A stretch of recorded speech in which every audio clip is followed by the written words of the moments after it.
मांग भरलस दुल्हनिया सॉरी सोनवा खलस सुना हो। अगर जब हम तोहार दुल्हन हो गई तो तोहार सपना हमार सपना, हमार सपना तोहार सपना। चलो कहाँ लेके चलबा? कह हमार दुश्मन अभी जिंदा हो। बगल में दोनों पति पत्नी पिस्टल लिए, जब पिस्टल लिए तब अरे मार पिता को सोना सोने चली दिलावर संग में।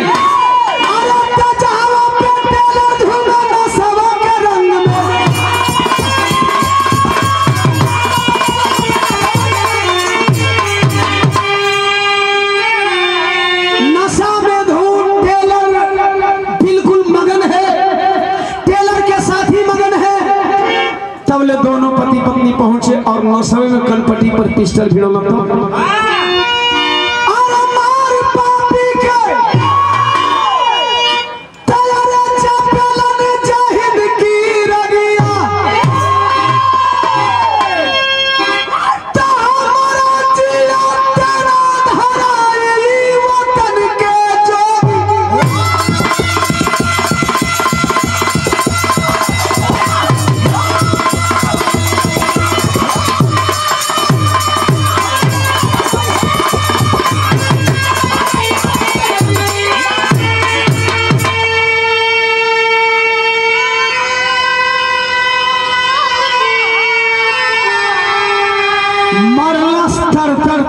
नासा में भूत।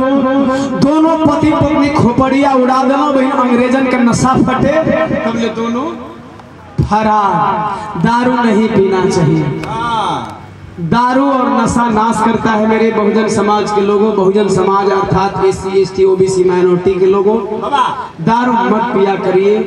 दारू पियला में बड़ा बवंडर हो जाला। नशा में धूत अंग्रेज मारा गया और जब तक नशा टूटे बाकी साथियों का हमारे दोनों देश के क्रांतिकारी वीर और वीरांगना पहुंचे शमशान घाट पे। मरे हुए लोगों का अंतिम संस्कार के विरह का अंतिम लाइन कवि को लिखना पड़ा।